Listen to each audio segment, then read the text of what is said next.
Les damos la más cordial bienvenida a cada uno de nuestros hermanos. Vamos a tener la introducción del libro del profeta Malaquías. El libro del profeta Malaquías, cuyo autor, por supuesto, es el nombre del profeta Malaquías, la fecha que data es de alrededor de los años 450 antes de Cristo. Y el tema principal de este libro es que la promesa de justicia y amor divino. En ese está basado el tema. ¿Cuáles son las palabras que más vamos a escuchar en este libro? La palabra clave, las palabras que nos hacen entender un poco más el tema principal del libro. Bueno, las palabras mensajero, la palabra sacerdotes, sol de justicia y ese día del juicio que tanto tememos, pero que llegará. El autor, aunque algunos atribuyen Malaquías a un escritor anónimo, posiblemente Esdras, quien habría utilizado el seudónimo hebreo de Malaki, que quiere decir mi mensajero, es mejor considerado como la obra del profeta de ese nombre. En ningún otro lugar de la Biblia se menciona a Malaquías, pero su libro sabemos que tenía un gran amor por el pueblo de Judá y las ceremonias del templo. Parece que fue contemporáneo de Nehemías. La fecha de la edición de este libro, por decirlo así, ¿verdad? La falta de mención de algún rey o incidente histórico identificable hace un poco difícil fechar el libro.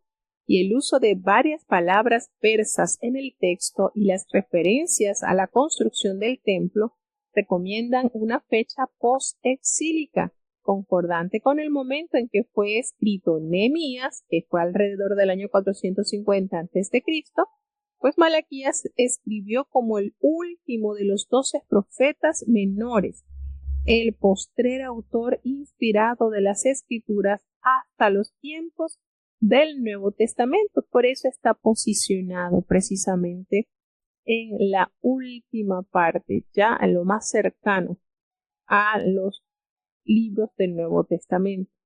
Y bueno, como se ha dicho, Malaquías es el último de una larga serie de hombres inspirados por Dios, quienes durante un periodo de 1000 años predijeron la venida del justo.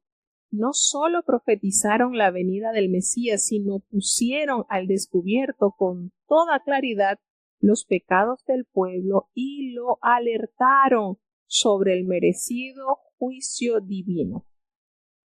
Luego de su retorno del exilio, el pueblo de Israel vivió como una comunidad restaurada en tierras de Palestina.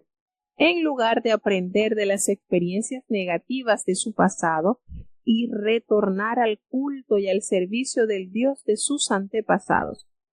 ¿Cuáles son esos antepasados? Por supuesto, Abraham, Isaac e Israel.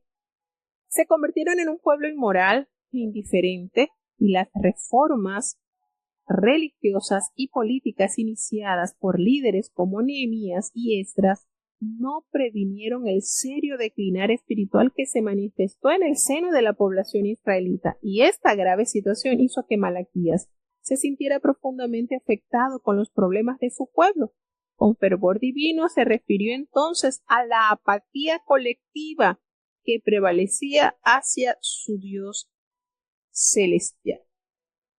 Ya al inicio de su libro, pues Malaquías menciona el invariable amor de Dios por su pueblo, nacido de una eterna misericordia. Y esto sirve de trasfondo a la condena y a la exhortación, a todas estas exhortaciones que siguen.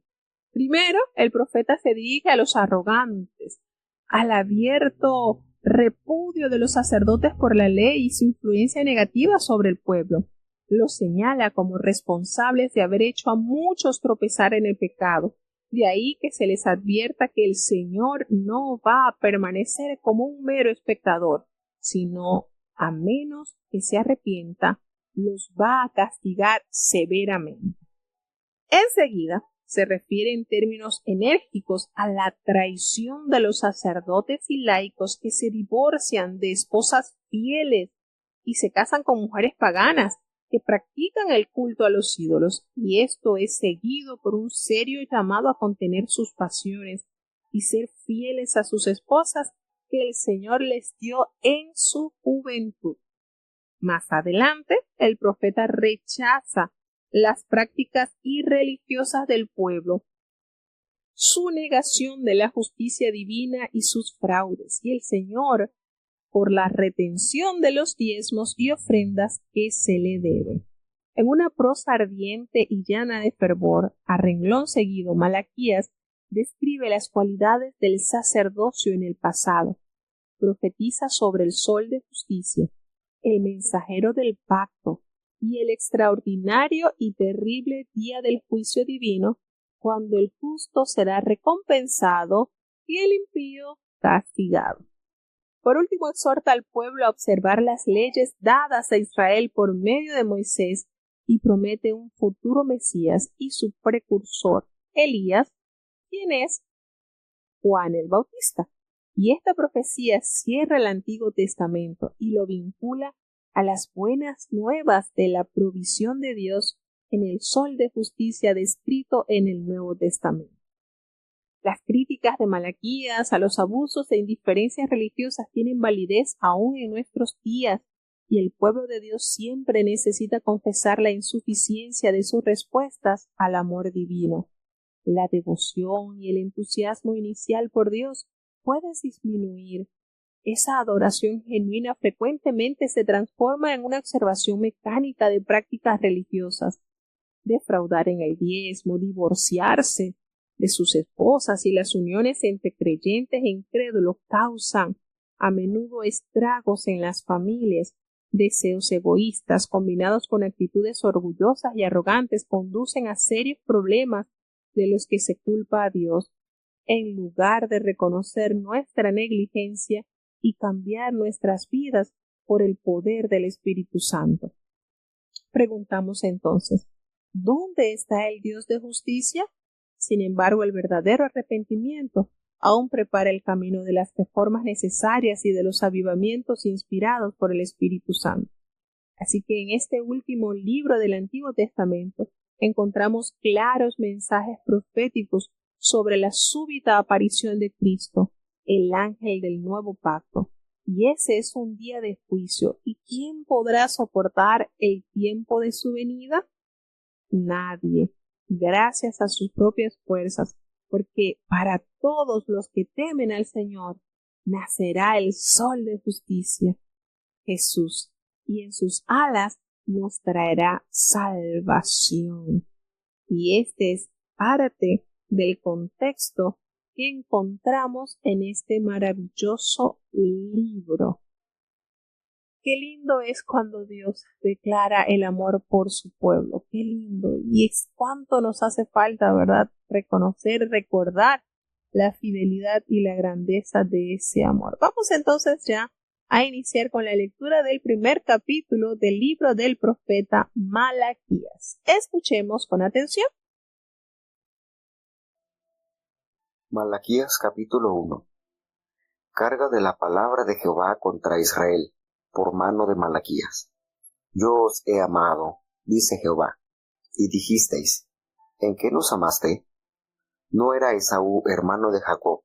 Dice Jehová, y amé a Jacob, y a Esaú aborrecí, y torné sus montes en asolamiento, y su posesión para los chacales del desierto. Cuando Edom dijere, nos hemos empobrecido, mas tornemos a edificar lo arruinado. Así ha dicho Jehová de los ejércitos, ellos edificarán, y yo destruiré, y les llamarán provincia de impiedad, y pueblo contra quien Jehová se airó para siempre. Y vuestros ojos lo verán, y diréis, sea Jehová engrandecido sobre la provincia de Israel. El hijo honra al padre, y el siervo a su señor. Si pues yo soy padre, ¿qué es de mi honra? Y si soy señor, ¿qué es de mi temor? Dice Jehová de los ejércitos, a vosotros, oh sacerdotes, que menospreciáis mi nombre, y decís, ¿en qué hemos menospreciado tu nombre? Que ofrecéis sobre mi altar pan inmundo, y dijisteis, ¿en qué te hemos amancillado? ¿En qué decís, la mesa de Jehová es despreciable? Y cuando ofrecéis el animal ciego para sacrificar, ¿no es malo?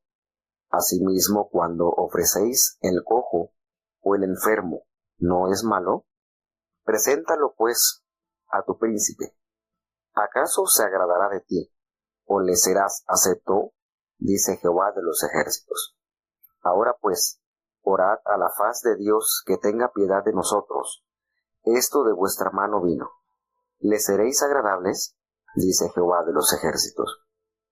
¿Quién también hay de vosotros que cierra las puertas o alumbre mi altar de balde? Yo no recibo contentamiento en vosotros, dice Jehová de los ejércitos, y de vuestra mano me será agradable el presente. Porque desde donde el sol nace hasta donde se pone, es grande mi nombre entre las gentes, y en todo lugar se ofrece a mi nombre perfume y presente limpio, porque grande es mi nombre entre las gentes, dice Jehová de los ejércitos. Y vosotros lo habéis profanado cuando decís, inmunda es la mesa de Jehová, y cuando hablan que su alimento es despreciable. Habéis además dicho, oh, qué trabajo, y lo desechasteis, dice Jehová de los ejércitos, y trajisteis lo hurtado, o cojo, o enfermo, y presentasteis ofrenda. ¿Seráme acepto eso de vuestra mano? Dice Jehová. Maldito el engañoso, que tiene macho en su rebaño, y promete, y sacrifica lo dañado a Jehová, porque yo soy gran rey, dice Jehová de los ejércitos, y mi nombre es formidable entre las gentes. Bueno, tenemos el inicio de este libro con una hermosa declaración de amor. Qué bello es nuestro Dios, ¿verdad? Y esta profecía de la palabra de Jehová contra Israel por medio de Malaquías. Y hay una cosa de la cual estamos totalmente desarmados, y es a ese amor inmerecido que Dios manifiesta a sus hijos. Cuando leemos acá esta profecía de la palabra de Jehová contra Israel por medio de Malaquías, estas amenazadoras palabras de Jehová a su mensajero lo preocuparon extraordinariamente a través de 23 preguntas. Y el profeta propone un autoexamen lleno de reproches contra los sacerdotes y el pueblo de Israel y esta pequeña colonia, ese remanente de los reinos de Israel y Judá que retornó a su tierra tras la cautividad babilónica y se convirtió en objeto contra las promesas y las advertencias divinas. Nos damos cuenta en este primer capítulo cómo Dios declara ese amor hacia su pueblo. Yo os he amado, dice Jehová. Y están esas 23 preguntas que formulan. Y dijisteis, ¿en qué nos amaste? ¿En qué nos amaste? De verdad que cuando nosotros leemos la historia de Dios, la historia de su pueblo, la historia con la humanidad, nos damos cuenta que el ser humano tiende a ser cara dura, ¿verdad? Insensible. A veces notamos más sensibilidad quizás de otras obras de Dios que del ser humano. A veces tendemos a endurecer ese corazón a la voz de Dios. ¿Y en qué nos has amado? ¿En qué nos amaste? Le pregunta. Y dice el Señor, ¿no era Esaú hermano de Jacob? Dice Jehová, y amé a Jacob. Y esto que responde el Señor, lo toma a memoria el profeta, el apóstol Pablo, cuando hace la referencia a Esaú aborrecí, pero a Jacob amé. O sea, lo distintivo del pueblo de Dios está enmarcado en el amor manifestado hacia sus hijos. Ese es el distintivo precisamente aún del discipulado, ese amor, ese sentir para el bienestar absoluto y total de sus hijos. Entonces, esto nos hace referir a cuán grande Dios, cuánto ha invertido Dios en su pueblo y cuán poco, ¿verdad?, ha sido retribuido ese amor hacia Dios. Porque nosotros podemos notarlo cuando usted cae en ese momento, en ese idilio de amor. Lo que le pida a esa persona amada, usted no lo va a hacer en reproche. Lo va a hacer porque sabe que eso va a complacer a la persona que usted ama. Y así es. Así podemos decir que pasa con nosotros, con sus hijos. Cuando Dios nos pide algo, no le buscamos las 5 patas al gato, como dice un refrán. Lo hacemos con prontitud porque sabemos que eso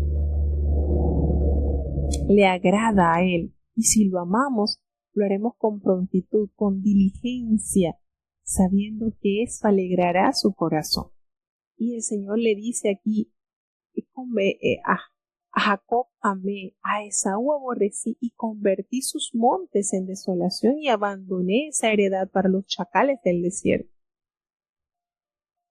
Y todas estas profecías construidas dentro de un formato de preguntas y respuestas representativa del pacto establecido entre el Señor y su pueblo.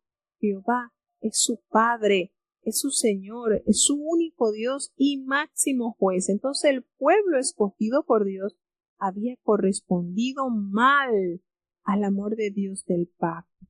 Y pese a ello, pues Dios, ese Dios de amor, les hizo un llamado para que retornaran a Él y para que guardaran sus mandamientos. Y todavía, a causa de su divino amor, el Señor se preocupa por ellos y les amonesta a ese pueblo escogido. Y en respuesta a la petición que se hace de esa prueba de su amor por el pueblo, el Señor se refiere al hecho histórico de la libre elección de sus antepasados. Jacob, en lugar de su hermano Esaú, Dios amó o prefirió a Jacob y a sus descendientes y aborreció o rechazó a su hermano Esaú, que es el mismo Edom, y a sus descendientes, y por razones que solo Dios conoce. Recordemos que Pablo se refiere a este pasaje como un ejemplo de la elección divina. No fue por obras, fue por el sencillo querer y amar de Dios. Y el pueblo de Israel reflexiona acerca del amor de Jehová y contrasta su condición con la de Edom. Se convencerá plenamente de la misericordia y de la dirección de Dios y confesaría entonces que Jehová es engrandecido más allá de los límites de Israel, es decir, la fama de su poder va más allá de nuestros límites, como lo dice en este hermoso versículo 5, cuando dice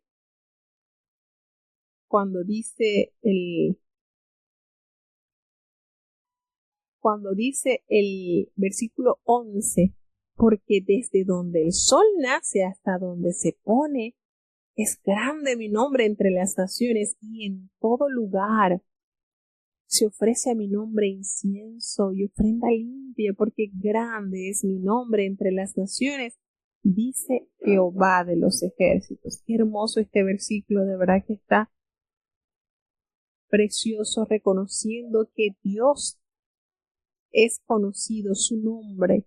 ¿Y cómo decimos esto? Pero bueno, en muchas naciones que no ha llegado quizás el Evangelio, la obra de Dios testifica de la grandeza de su Creador. Nos dice en el versículo 3 que precisamente el Señor convirtió a los montes de Edom en desolación, en su heredad. Sencillamente lo dejó en miseria, así como hace referencia por medio del profeta Abdías, que hace juicio contra esta nación. A causa de su mal corazón, a causa de su mal accionar, Dios preserva a los judíos como guardador del pacto con su pueblo y también sanciona a aquellos que no obedecieron y por supuesto que se adhirieron al pueblo de Jehová en el caso de los edomitas.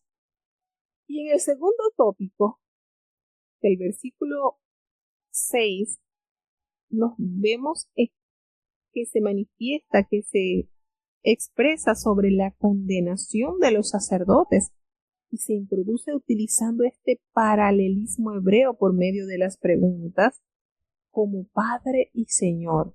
¿Dónde está mi honra? Si yo soy su Padre, ¿dónde está mi honra? Si yo soy su Señor, ¿dónde está mi temor?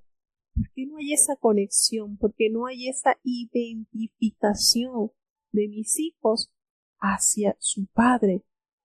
Y el abierto rechazo de las normas de los sacrificios, por supuesto que se mencionan acá, como constituye esa forma de menospreciar al amante y misericordioso Señor Dios de Israel, y estos sacrificios imperfectos ofrecidos sin sinceridad resultan, por supuesto, inconvenientes para los gobernantes y desagradables para el Señor. Jehová de los ejércitos, recordemos que Él prefiere ofrendas limpias e inciensos de los pueblos alrededor de la tierra, y desde donde nace el sol hasta donde se pone, va acompañado de una severa humillación. Os echaré al rostro. Fíjense cómo el Señor hace acá censurar a su pueblo sobre las distintas fallas que están cometiendo. Dice en el versículo, ahora pues, en el versículo 9, orad por el favor de Dios para que tenga piedad de nosotros, porque ¿cómo podéis agradarle si hacéis estas cosas? ¿Cómo podéis agradarle cuando nosotros pedimos en oración que Dios tenga piedad? Es estar inclinado hacia Él, tener esa compasión, que Dios pueda inclinarse a hacer ese favor, ese bien. Y por eso Dios, a través del profeta, inicia con esta hermosa declaración de amor y les argumenta las debilidades que están manifestando. Pero vuelve a tornar y dice cuál es el camino a seguir para corregir este mal. Y precisamente está en este versículo: orad a favor, por el favor de Dios, para que Él tenga misericordia, para que Él pueda mover a favor nuestro. Porque también hay de vosotros que cierre las puertas o alumbre a mi altar de balde. No. El Señor dice: yo no me complazco con ustedes, no estoy complacido con lo que ustedes me ofrecen, porque han profanado, han hecho inmunda la mesa de Jehová. Fíjense lo distante que estaba el pueblo de Dios. Estamos hablando de un pueblo que había sido duramente castigado por el Señor por haberse apartado del camino de la perfección. Había sido llevado en cautiverio, y durante estos años que estuvo lejos de su tierra, esperaba el Señor ver en ellos una actitud más sumisa, más llena de esa disposición de amar a Dios, reconociendo que por haber actuado mal, ellos habían sido llevados a cautiverio, y que lamentablemente las prácticas que realizaban los sacerdotes no eran las más aceptables. Entonces el Señor le hace la referencia: ustedes han traído lo hurtado, han traído lo cojo, lo enfermo, y lo han presentado como ofrenda al Señor. ¿Ustedes creen que yo voy a aceptar eso de su mano? Dice el Señor. Fíjense la manera en que Dios detalla cuáles son las tristezas a causa de su mal accionar. Y dice: maldito el que engaña, el que teniendo machos en su rebaño promete y sacrifica a Jehová lo dañado. ¿Por qué? Porque yo soy el gran rey, dice Jehová. Él es el gran rey y su nombre es temible entre las naciones. Entonces, no entender cómo Dios les pronuncia a su pueblo: yo soy temido entre las naciones, pero mi pueblo no me teme, no me reconoce como el Señor, no tienen ese temor reverencial que debe en el corazón de ellos abundar. lejos de presentar lo mejor, entonces traían lo imperfecto, lo que no agrada a Dios. ¿Y por qué? Porque su corazón estaba enmarañado, estaba lleno de maldad, como presentar lo peor a Dios, cuando Dios nos da siempre la gran bendición. Entonces el Señor censura, y vamos a seguir leyendo en el siguiente capítulo cómo el Señor censura a los sacerdotes corruptos por permitir cuantas declinaciones al mal. Y estamos hablando de un Israel, de un Judá que había estado en el exilio y que lejos de tener una actitud más edificante, más llena de la presencia de Dios, está alejado de su Creador. Escuchen. Malaquías capítulo 2. Ahora pues, oh sacerdotes, a vosotros es este mandamiento: si no oyereis y si no acordareis dar gloria a mi nombre, ha dicho Jehová de los ejércitos, enviaré maldición sobre nosotros y maldeciré vuestras bendiciones, y aún las he maldecido, porque no lo ponéis en vuestro corazón. He aquí, yo os daño la sementera, y esparciré el estiércol sobre vuestros rostros, el estiércol de vuestras solemnidades, y con él seréis removidos. Y sabréis que yo os envié este mandamiento para que fuese mi pacto con Leví, ha dicho Jehová de los ejércitos.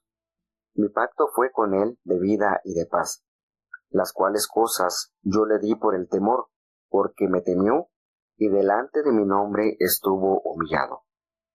La ley de verdad estuvo en su boca, e iniquidad no fue hallada en sus labios.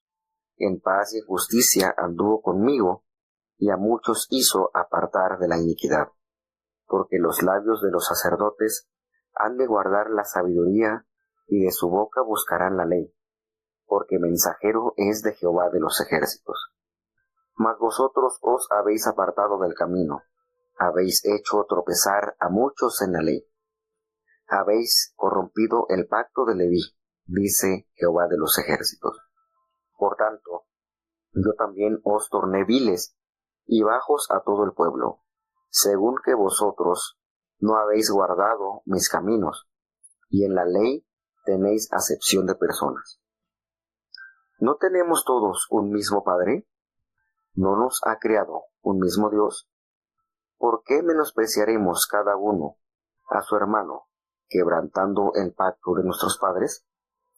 Prevaricó Judá, y en Israel y en Jerusalén ha sido cometida abominación, porque Judá ha profanado la santidad de Jehová que amó, y casádose con hija de Dios extraño. Jehová talará de las tiendas de Jacob al hombre que hiciere esto, al que vela y al que responde, y al que ofrece presente a Jehová de los ejércitos. Y esta otra vez haréis cubrir el altar de Jehová de lágrimas, de llanto y de clamor. Así que no miraré más a presente, para aceptarlo con gusto de vuestra mano. Mas diréis, ¿por qué? Porque Jehová ha atestiguado entre ti y la mujer de tu mocedad, contra la cual tú has sido desleal, siendo ella tu compañera y la mujer de tu pacto. Pues que, ¿no hizo el uno solo aunque tenía la abundancia del Espíritu? ¿Y por qué uno? Para que procurara una simiente de Dios. Guardaos pues en vuestros espíritus, y contra la mujer de vuestra mocedad no seáis desleales. Porque Jehová Dios de Israel ha dicho que él aborrece que sea repudiada, y cubre la iniquidad con su vestido. Dijo Jehová de los ejércitos, guardaos pues en vuestros espíritus, y no seáis desleales. Habéis hecho cansar a Jehová con vuestras palabras, y diréis, ¿en qué le hemos cansado? Cuando decís, cualquiera que mal hace agrada a Jehová, y en los tales toma contentamiento. De otra manera, ¿dónde está el Dios de juicio? Bueno, tenemos entonces en este precioso capítulo cuando el Señor emite sentencia esa forma de hacerle ver a los sacerdotes la mala manera en que estaban actuando. Ahora pues, oh sacerdotes, a vosotros es este mandamiento. Fíjense la manera en que Dios aborda a este mal, cómo Dios quiere hallar en aquellos a quienes se le había entregado el gran compromiso de vivir en santidad y enseñarla. Estaban haciendo todo lo contrario. Recordemos que aquí hay unas verdades manifestadas sobre cómo debe tener la vida aquellos que han sido llamados para ejercer la santidad y vivirla. Y el Señor le dice, si no oyeres y si no acordareis dar gloria a mi nombre, así ha dicho Jehová de los ejércitos, porque enviará entonces sobre cada uno maldición, y ya esas bendiciones se tornarán entonces en algo maldecido, porque no lo han puesto por obra desde vuestros corazones. Y entonces hace referencia a los daños que sufrirá la sementera y que los esparcirá como se esparce el estiércol sobre vuestros rostros. Ese estiércol que representaban ya sus solemnidades y con él seréis removidos. Fíjense el nivel en que Dios manifiesta a los líderes religiosos su abominable sacrificio. Necesitan tomar en consideración cuál es la voluntad de Dios y ponerla por obra. Y Dios les dice, ustedes saben que yo envié este mandamiento para que ese pacto que concerté con Leví ha sido en ustedes. Recordemos que los levitas eran descendientes, ¿verdad?, de Jacob, y ellos no heredaron las tierras como el resto de las tribus, porque la heredad es Jehová. Por tal motivo su vida estaba inclinada o debía estar inclinada exclusivamente a servir a Dios. Y esto equivalía a que debían servir a Dios sirviendo a su pueblo, viviendo piamente y enseñando la ley de Jehová que por boca de Moisés se había enseñado. Los sacerdotes levitas descendían únicamente de Aarón, y hacia ellos tenían privilegios muy elevados, por supuesto. El trabajo de ellos era asistir al pueblo de Dios, pero ellos tenían ese compromiso grande de tener una vida sin mancha, de tener una vida irreprensible.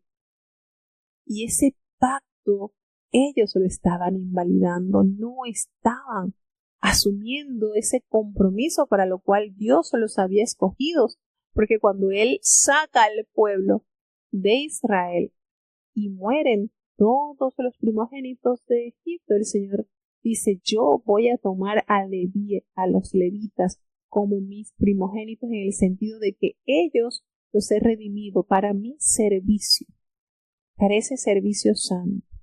Y ellos entonces, ese pacto que Dios había concertado con ellos, no los estaban realizando. Y el Señor les recuerda, le dice, mi pacto fue con él de vida y de paz, porque yo les di estas cosas por el temor, pero ustedes delante de mí no han estado humillados. Esta ley de verdad ha estado en su boca, estuvo, y allí no había sido hallada en sus labios esa iniquidad. Estuvo en paz, estuvo en justicia conmigo, y a muchos ustedes hicieron apartar de la iniquidad, es decir, habían ejercido entonces ese rol para el cual el Señor los había llamado, porque los labios de los sacerdotes han de guardar la sabiduría. Fíjense, tiene que ser un manantial de sabiduría el que ejerce la voluntad de Dios, y de su boca, es decir, ellos tienen que ser esa fuente donde el que no conoce la ley pueda hallarla. Fíjense las características preciosas, esa sabiduría, ese conocimiento, ese saber, ese entendimiento, esa inteligencia, esa capacidad de discernir, debía estar en la boca de los sacerdotes.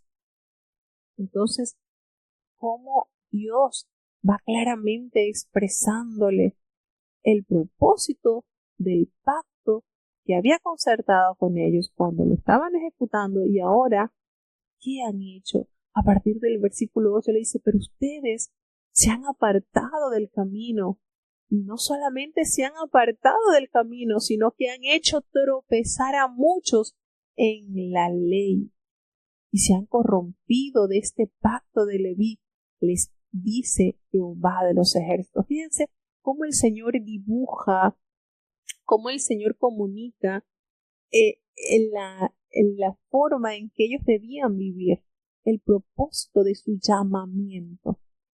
Y lejos de estar apegados, adheridos a hacer la voluntad de Dios, a ser esa fuente, a tener en sus labios esa ley preciosa de Dios, se han alejado del camino. Y lo más triste es que no solamente se han alejado del plan de Dios, sino que han hecho tropezar a muchos que anhelan conocer a Dios a través de sus mandamientos. Han corrompido ese pacto. Y entonces el Señor le dice, yo los voy a tornar entonces en viles, sean viles, y a todo el pueblo, según ustedes que no han guardado mis caminos, y en la ley de Jehová hacen acepción. Fíjense lo grave de esto. No solamente han corrompido su vida, han trastornado la vida de otros, sino que aparte hacen acepción de personas. Y esto es condenado tanto en el Nuevo como en el Antiguo Testamento. Porque cuando nosotros leemos esto, inmediatamente nos conectamos a la carta del apóstol Santiago, cuando censura también el hacer acepción de personas. E incluso en una oportunidad en la carta de Gálatas, el apóstol Pablo censura al apóstol Pedro, que había caído en estas prácticas, haciendo acepción de personas.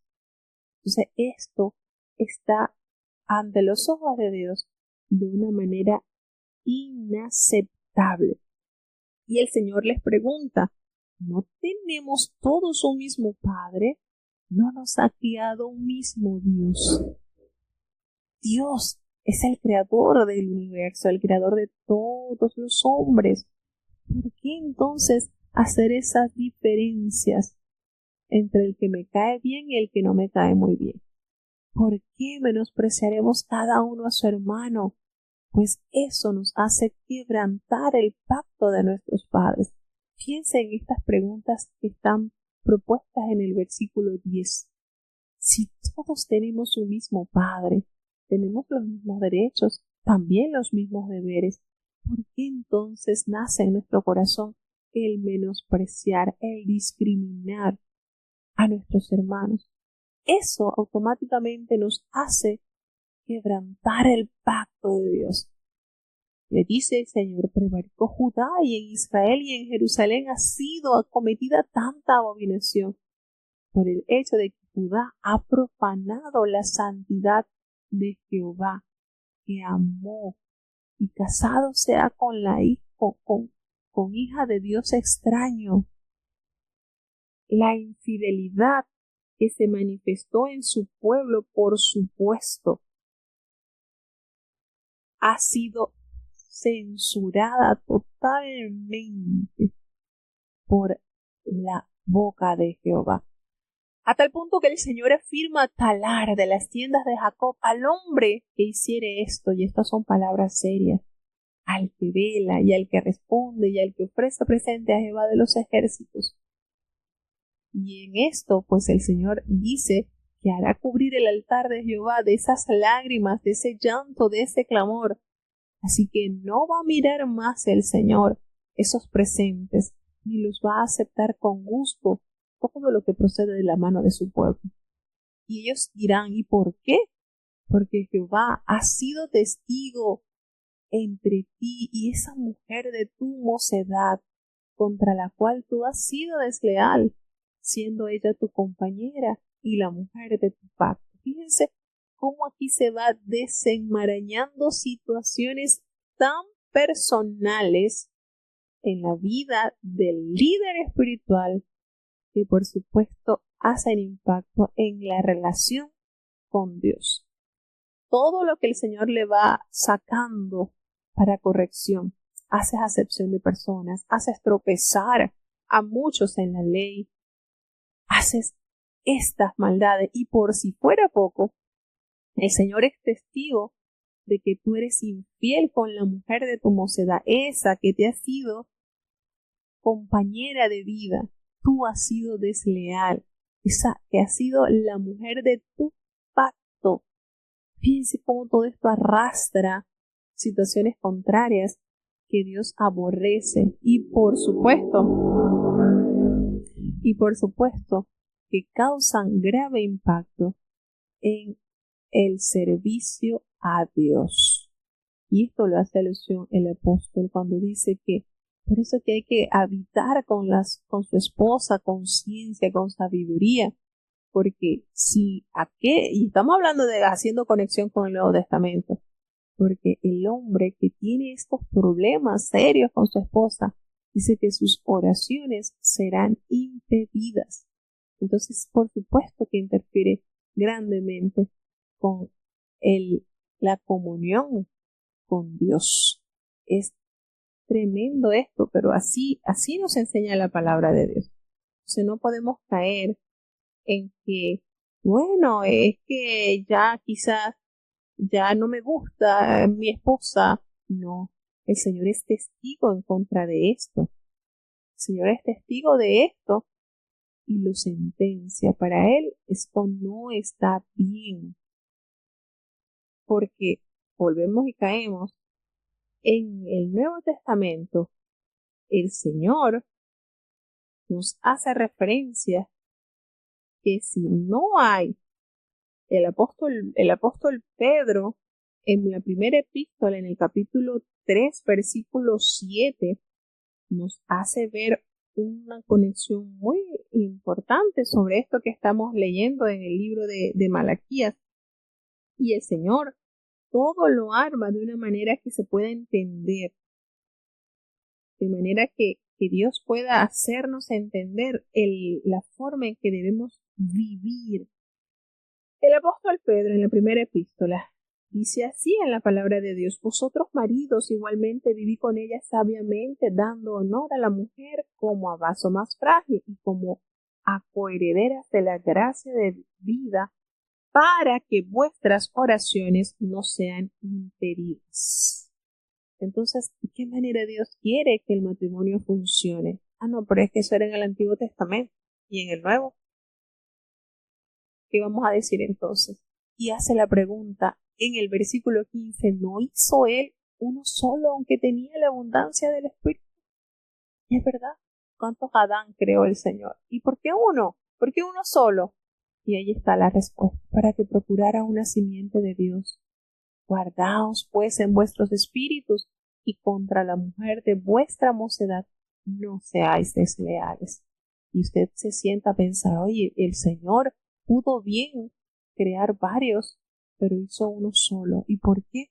Porque Él siempre ha tenido esa necesidad, ese querer de una simiente de Dios. Y cuando la mujer pecó, bien que el Señor pudo haberle dicho a Adán: mira, ya tienes, te saqué una mujer de una costillita, pero esta no sirvió, no funcionó, así que voy a sacarte otra costillita y te voy a preparar una mejor. Bien pudo haberlo dicho Dios, ¿verdad? Sin embargo, el Señor, en su sabiduría y en su amor, mantuvo esa unión. Porque Jehová, Dios de Israel, ha dicho que Él aborrece que la mujer sea repudiada.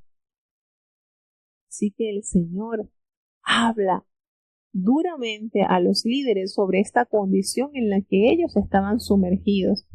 Ellos estaban dejando a sus esposas y se estaban uniendo a otras mujeres e incluso de otras naciones, sabiendo que esto le trajo la total decadencia al pueblo de Israel Pues de esa manera Salomón prevaricó al tomar para sí mujeres de otras naciones que lo indujeron a adorar a otros dioses. Entonces Dios censura esto, a tal punto que el Señor le dice: ya me han hecho cansar con esas palabras, ya estoy cansado de sus palabras que están argumentando algo que no tiene sentido. Y pregunta: ¿y en qué le hemos cansado? Cuando ustedes dicen: cualquiera que mal hace agrada a Jehová, y en los tales toma contentamiento. Y de otra manera, pues, ¿dónde está el Dios del juicio? En pocas palabras, los líderes se consolaban diciendo: bueno, el Señor no hace nada, así que el que hace mal, pues también el Señor se agrada, porque no vemos el juicio de él presente como evidencia de que lo que se está haciendo está mal. Entonces, observe que esto no podemos confundirlo. No, pero es que Dios no dice nada. Así que si Dios no dice nada, quiere decir que está de acuerdo, ¿no? Entonces, esto que se habla aquí sobre el pacto matrimonial es algo muy importante para el Espíritu de Dios, quien insta, por supuesto, a los creyentes a buscar a otro creyente como pareja para así asegurar esa santidad en el matrimonio. Y el Señor también exige, por supuesto, esa fidelidad y un trato justo en el seno del matrimonio. Dios repudia totalmente las actitudes intransigentes y crueles que destruyen este sagrado pacto y dan lugar al divorcio. Mucho cuidado con esto. Todo esto que el Señor nos detalla en la palabra de Dios es para nuestra edificación. Así que, ¿qué nos resta a nosotros? Obedecer a Dios. Cuando uno considera, ¿verdad?, la voluntad de Dios en nuestras vidas, muchas cosas se van alineando, pues Dios nos enseña con el amor y busca en nosotros que haya esa aceptación, ese refrigerio al vivir su voluntad, no como una imposición, porque no podemos ver tampoco a Dios que es un dictador que impone. No, el Señor nos explica, y eso es lo lindo de la palabra de Dios. ¿Por qué Dios, teniendo el poder de hacer muchos Adanes o muchas Evas, no lo hizo? Porque Él busca sencillamente una simiente santa de Dios. Y bajo ese perfil el Señor sigue trabajando en medio de su pueblo. Así que no nos confundamos ni dejemos que nadie nos confunda. Seguimos avanzando hacia el capítulo 3. Malaquías capítulo 3. He aquí, yo envío mi mensajero, el cual preparará el camino delante de mí, y luego vendrá a su templo el Señor, a quien vosotros buscáis, y el ángel del pacto, a quien deseáis vosotros. He aquí viene, ha dicho Jehová de los ejércitos. ¿Y quién podrá sufrir el tiempo de su venida? ¿O quién podrá estar cuando él se mostrará? Porque él es como fuego purificador y como jabón de lavadores. Y sentarse ha para afinar y limpiar la plata, porque limpiará los hijos de Leví, los afinará como a oro y como a plata, y ofrecerán a Jehová ofrenda con justicia. Y será suave a Jehová la ofrenda de Judá y de Jerusalén, como en los días pasados, y como en los años antiguos. Y llegarme he a vosotros a juicio, y seré pronto testigo contra los hechiceros y adúlteros, y contra los que juran mentira, y los que detienen el salario del jordanero, de la viuda y del huérfano, y los que hacen agravio al extranjero, no teniendo temor de mí, dice Jehová de los ejércitos. Porque yo, Jehová, no me mudo, y así vosotros, hijos de Jacob, no habéis sido consumidos. Desde los días de vuestros padres os habéis apartado de mis leyes, y no las guardasteis. Tornaos a mí, y yo me tornaré a vosotros, ha dicho Jehová de los ejércitos. Mas dijisteis, ¿en qué hemos de tornar? ¿Robará el hombre a Dios? Pues vosotros me habéis robado. Y dijisteis, ¿en qué te hemos robado? Los diezmos y las primicias. Malditos sois con maldición, porque vosotros, la nación toda, me habéis robado. Traed todos los diezmos al alfolí, y haya alimento en mi casa, y probadme ahora en esto, dice Jehová de los ejércitos, si no os abriré las ventanas de los cielos, y vaciaré sobre vosotros bendición hasta que sobreabunde.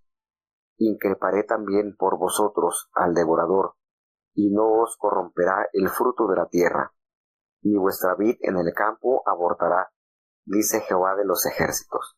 Y todas las gentes os dirán, bienaventurados, porque seréis tierra deseable, dice Jehová de los ejércitos. Vuestras palabras han prevalecido contra mí, dice Jehová, y dijisteis, ¿qué hemos hablado contra ti? Habéis dicho, por demás es servir a Dios. ¿Y qué aprovechará que guardemos su ley, y que andemos tristes delante de Jehová de los ejércitos? Decimos pues ahora, que bienaventurados los soberbios, y también que los que hacen impiedad son los prosperados, bien que tentaron a Dios, escaparon. Entonces los que temen a Jehová hablaron cada uno a su compañero, y Jehová escuchó y oyó, y fue escrito libro de memoria delante de él para los que temen a Jehová y para los que piensan en su nombre. Y serán para mí especial tesoro, ha dicho Jehová de los ejércitos, en el día que yo tengo de hacer, y perdonarélos como el hombre que perdona a su hijo que le sirve. Entonces os tornaréis y echaréis de ver la diferencia entre el justo y el malo, entre el que sirve a Dios y el que no le sirve. Pues entonces, qué ricura, ¿verdad? Hay en cada uno de los temas que se presentan en la palabra de Dios. Cómo Dios trata de que haya un equilibrio en la sociedad y comienza precisamente por el matrimonio. Cuando hay un matrimonio equilibrado, ampliamente basado en la voluntad de Dios, la economía fluye de una manera especial. ¿Y qué vamos a dar? Lo bien que hemos recibido de Dios. Entonces aquí tenemos temas sumamente deliciosos para nuestra fortaleza espiritual. Y esto que nosotros hacemos, miren, cuando nosotros anhelamos, procuramos, nos esforzamos en vivir como Dios ha planificado, porque el manual de instrucciones es la palabra de Dios. Cuando nosotros ponemos esto como prioridad en nuestras vidas, hermanos, se forma como un muro de contenciones, donde los dardos del enemigo no nos hieren. ¿Por qué? Porque la palabra de Dios es nuestro escudo. Y el Señor hace, después de haber corregido, después de haber expresado, y vuelvo y le digo, esto es lo lindo de Dios. Dios nos envía la corrección. ¿Qué debemos hacer? ¿Por qué debemos hacerlo así y no de la manera en que nosotros queremos? Y nos da, no solamente nos hace el diagnóstico, sino que nos da el récipe para que nosotros podamos diligentemente tomar en consideración todas las recomendaciones que nos hacen bien. Y en este capítulo, el Señor envía a su mensajero, el cual va a preparar ese camino delante de él. Y luego entonces en su templo entrará el Señor a quien ustedes buscan. Y fíjense que esta hermosa conexión de estos versículos nos conectan directamente con el Evangelio de San Mateo, el Evangelio de San Lucas. ¿Por qué nos conectan directamente con estos libros del Nuevo Testamento? Bueno, sencillamente porque aquí nos hace la conexión en la gran misión cumplida por Juan el Bautista. ¿Y cuál fue la misión de él? Llegar al pueblo a través de ese mensaje de arrepentimiento. Va preparando el camino de Dios. Y qué lindo, ¿verdad? Cuando Dios anuncia la función, una importante función que ejerció a cabalidad Juan el Bautista. Y el Señor entonces, viendo todas estas cosas que suceden en medio de su pueblo, también da el remedio eficaz. Y es, por supuesto, ese mensaje que al llegar a nuestras vidas va a impactar y hacer cambios notorios. Cuando Él dice que todo valle se llenará y todo monte se aplanará, es decir, aquellos que están excesivamente llenos de arrogancia, quizás de cuantas cosas que desfiguran la forma de Dios, se corregirán.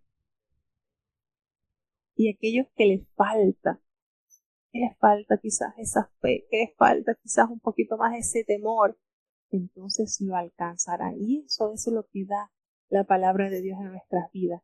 Da simiente al que siembra y pan al que come. Es decir, de acuerdo a nuestras necesidades y carencias, el Señor nos suple por medio de su palabra.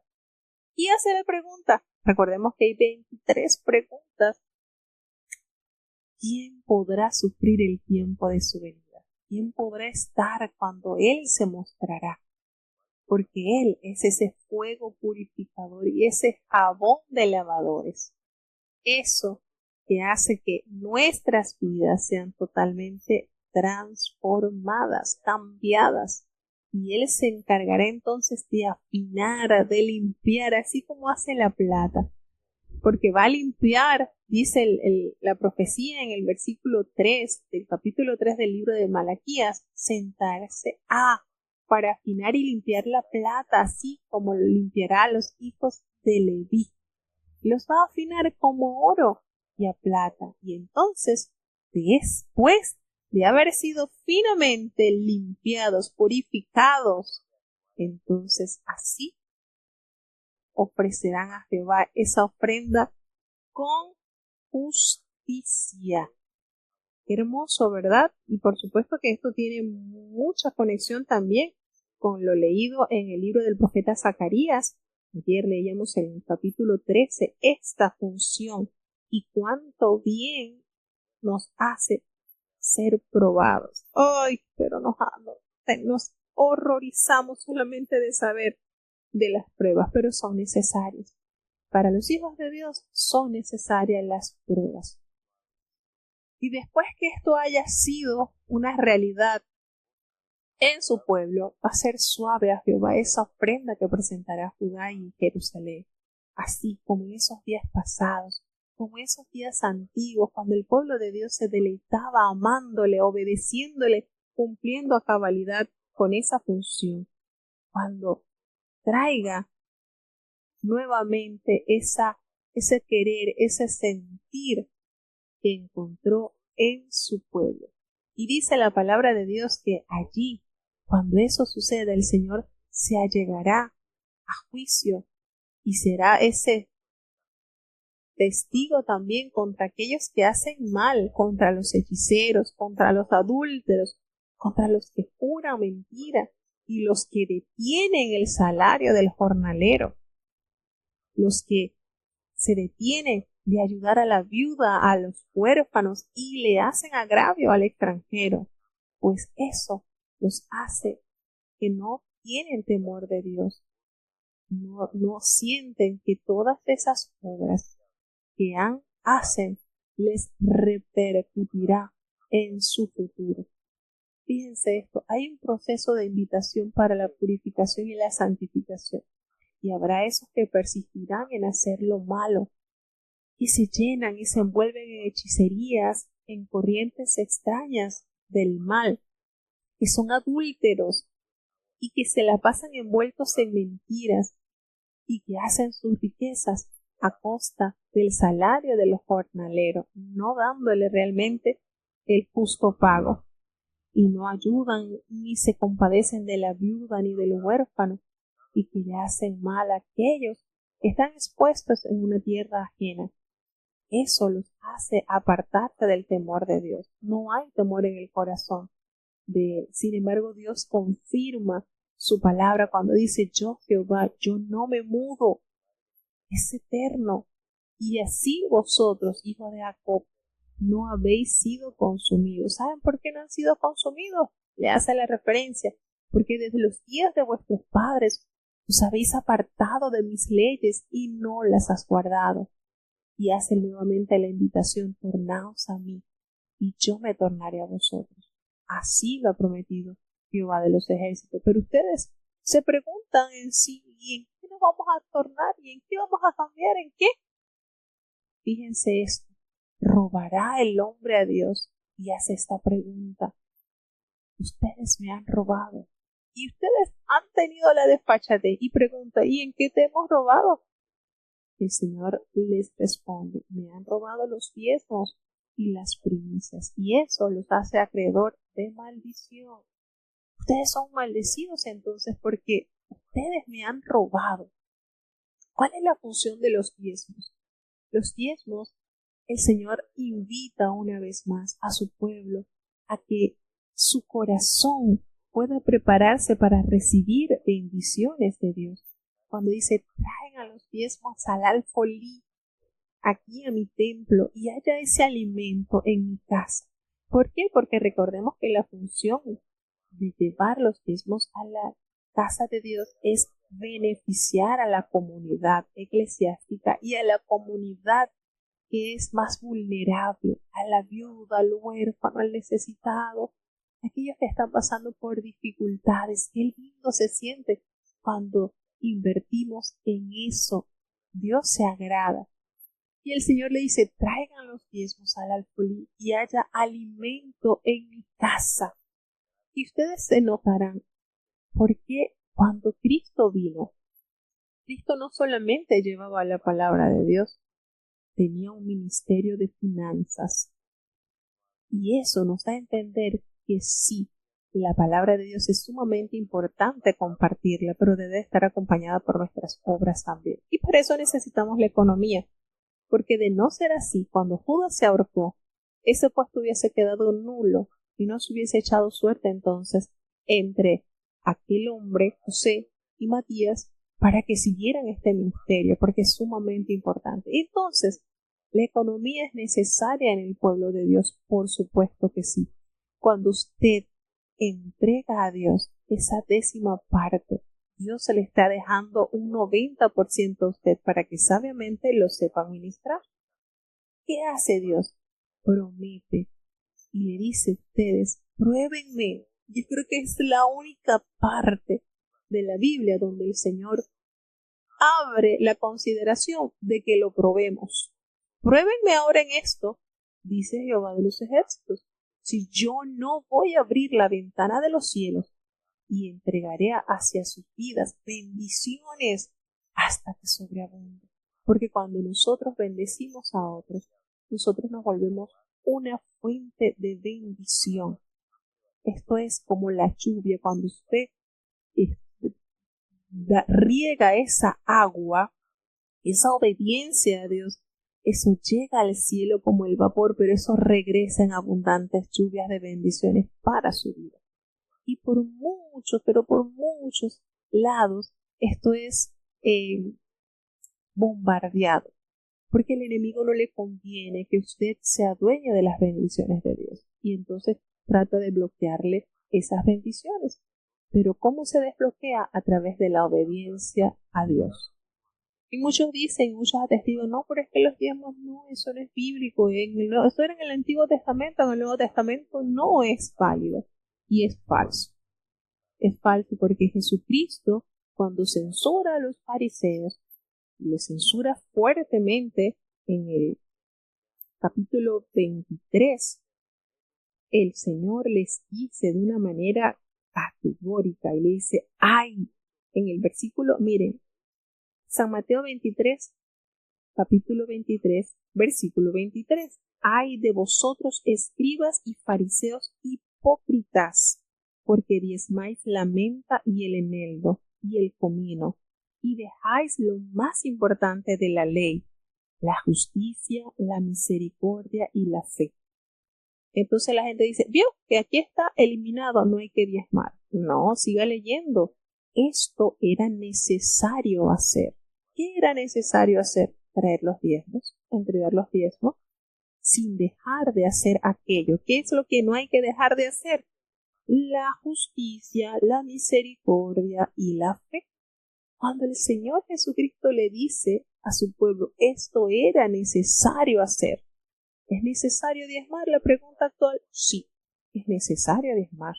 Eso se va enseñando desde niñito. A su niño trabaja, tiene un dinerito, usted le dice, acuérdate, hay que entregar los diezmos porque esto te garantiza que es como que si tú reservas la cantidad de semillitas, el 10%, que tú vas a colocar en esa tierra fértil que es la casa de Dios, y allí seguirá generando bendiciones a tu vida.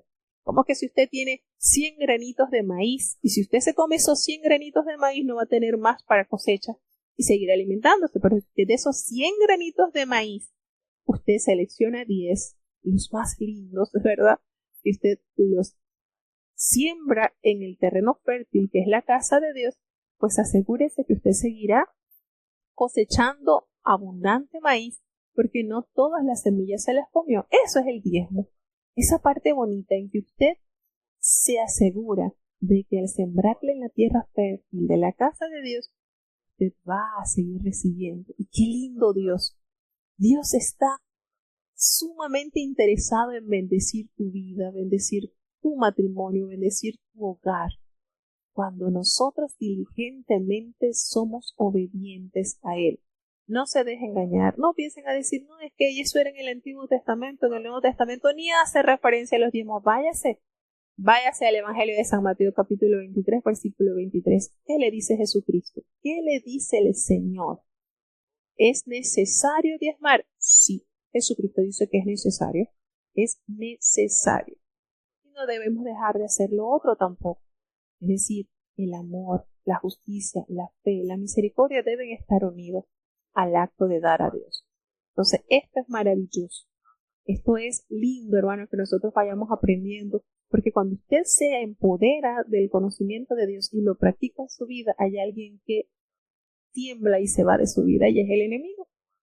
Entonces, por eso el apóstol Santiago dice, someteos a Dios, resistid al diablo y de vosotros huiré. ¿Y cómo le resistimos? Obedeciendo.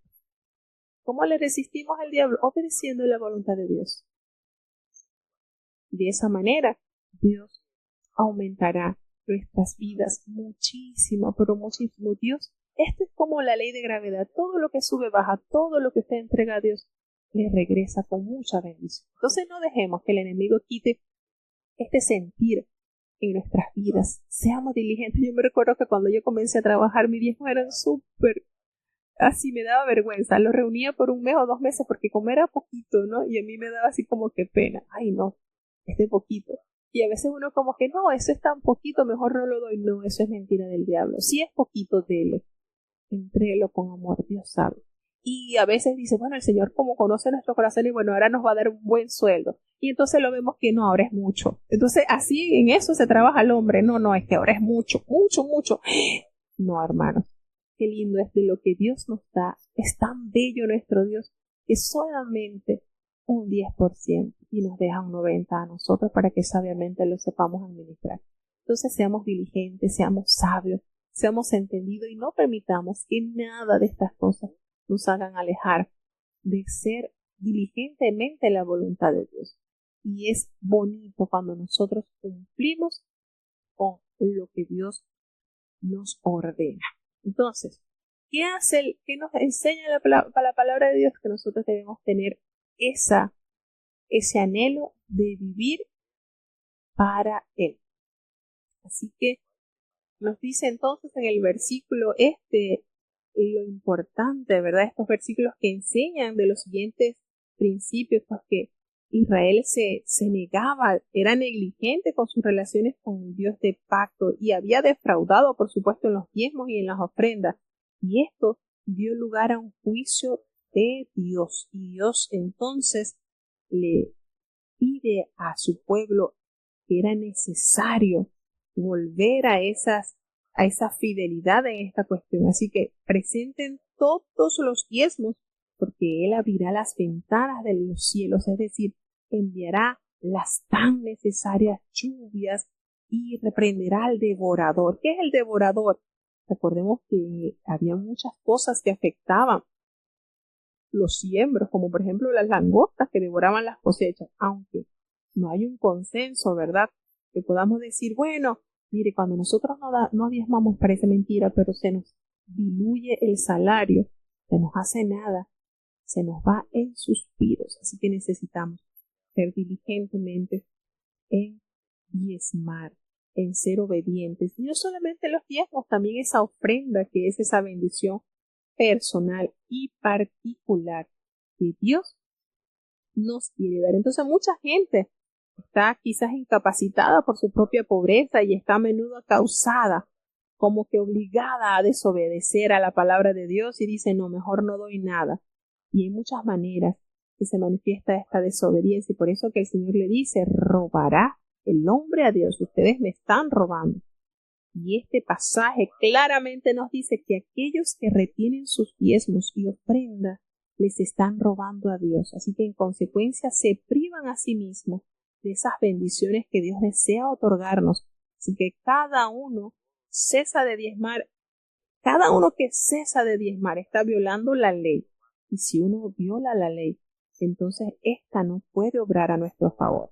Así que no hará que un creyente sabio deje de ofrendar y diezmar. Pero es importante que nosotros estemos anuentes a la obediencia a Dios, porque cuando nosotros ofrendamos, Dios prueba nuestra fe. Dios abre las puertas de los cielos y hace que nosotros caigan bendiciones. Así que maravilloso este tema y necesitamos recordar lo grato que es vivir enteramente para Dios. Y recordemos, miren, aquella viuda que el Señor observó en el templo, bien podía decir, y estaba muy justificada a decir, son 2 blancas lo que tengo, no tengo más nada, ya. Y qué linda, qué actitud tan bella aquella mujer cuando dio todo lo que tenía. Y eso es lindo, hermanos, de verdad que es maravilloso. Y Dios alabó a esta mujer, la alabó en gran manera, porque entregó de lo único, de su sustento, de eso que quizás podía decir, Señor, ¿cómo voy a andar echando esto si hay tanta gente que echa dinero en el alfolí? ¿Para qué? Esto es insignificante. No, no mires eso. Mira el corazón. Mira con qué devoción lo haces. Y Dios se agrada de eso. Precisamente se agradó de eso. Dice la palabra de Dios, bienaventurados. Dice, habéis dicho por demás, está servir a Dios. ¿Y qué aprovecha que guardemos su ley y que andemos tristes delante de Jehová de los ejércitos? ¿Por qué? Porque el guardar la ley los hace afligirse y acongojarse. Fíjense cómo esto se está haciendo severo y ellos más bien decían, bienaventurados son los soberbios y los que hacen impiedad, porque ellos son prosperados. Y tentaron a Dios, pero ellos escaparon, salieron lisos. Pero aquellos que realmente temen a Jehová hablaron cada uno a su compañero, y Jehová escuchó y oyó. Y esto fue escrito en el libro de la memoria de los que le temen a Jehová y de los que piensan en su nombre. Y esos que temen a Jehová y esos que realmente están aferrados a sus promesas. ¿Qué dice el Señor en el versículo 17? Serán para mí ese especial tesoro, ha dicho Jehová de los ejércitos. Y en el día que el Señor tiene que hacer, cuando veamos su mano ejecutarse, el Señor los perdonará, así como el hombre perdona a su hijo. Y allí entonces el Señor echará de ver y se hará notoria la diferencia entre el justo y el malo, entre el que sirve a Dios y el que no le sirve a Dios. Hermano, esto es tremendo. Esto es para que meditemos en la grandeza de la misericordia de Dios y nos refugiemos y nos adheramos totalmente, allí adheridos a su voluntad con temor y fervor. Seguimos avanzando en el último capítulo del libro del profeta Malaquías. Lo mejor está por venir. Malaquías capítulo 4. Porque he aquí, viene el día ardiente como un horno, y todos los soberbios, y todos los que hacen maldad, serán estopa, y aquel día que vendrá, los abrazará, ha dicho Jehová de los ejércitos, el cual no les dejará ni raíz ni rama. Mas a vosotros los que teméis mi nombre, nacerá el sol de justicia, y en sus alas traerá salud, y saldréis y saltaréis como becerros de la manada. Y hollaréis a los malos, los cuales serán ceniza bajo las plantas de vuestros pies, en el día que yo hago, ha dicho Jehová de los ejércitos. Acordaos de la ley de Moisés mi siervo, al cual encargué en Horeb ordenanzas y leyes para todo Israel. He aquí, yo os envío a Elías el profeta, antes que venga el día de Jehová grande y terrible. Él convertirá el corazón de los padres a los hijos, y el corazón de los hijos a los padres, no sea que yo venga y con destrucción hiera la tierra. Bueno, tenemos entonces ya el último capítulo, bien cortito, ¿verdad? De verdad, hermanos, cuando nosotros vamos viendo lo que Dios hace en el hombre, lo que Dios quiere hacer en el hombre, nos sentimos seguros en su plan. Cuando nosotros realmente vemos cómo Dios organizó la unión matrimonial, el adorar a Dios, el acercarse a Él, el entregar a Dios lo mejor, todo esto hace que el hombre se sienta seguro debajo de la proyección de Dios siempre, pero cuando el hombre en su poca capacidad intenta evadir lo que Dios desea en nosotros hacer, entonces se forman cosas muy tristes en la vida de cada uno de los que conocemos por la gracia y la misericordia su voluntad. Y vendrá ese gran día. Y dice, hace referencia el profeta en el capítulo 4. Y he aquí que viene ese gran día ardiente como un horno, y todos esos soberbios y todos los que hacen la maldad serán estopa. Aquel día vendrán y los abrazará. Así ha dicho Jehová de los ejércitos, y no dejará ni raíz ni rama, no habrá nada, no habrá ya para ellos esperanza de vida, porque ese día está próximo a llegar. Y ustedes, los que temen al nombre de Jehová, allí nacerá el sol de justicia, y en sus alas el Señor traerá esa salvación, y van a salir y van a saltar, así como esos becerros de la manada, a tal punto que hollarán a los malos, y estos serán solamente ceniza bajo las plantas de vuestros pies, en el día en que el Señor actuó.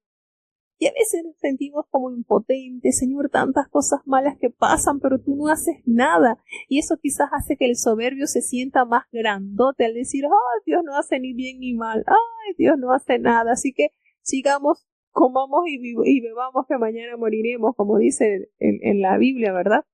Pero cuando el día en que el Señor tome ya el actuar, dice la palabra de Dios que allí en su proceder entonces se echará de ver al justo, al que perseveró pese a las injusticias que en su alrededor vio, pese a la invitación del mal, perseveró en la obediencia y temor sagrado a Dios. No por obligación, no, porque si me porto mal el Señor me mata, no, por la gratitud inmensa de haber recibido esta salvación tan grande.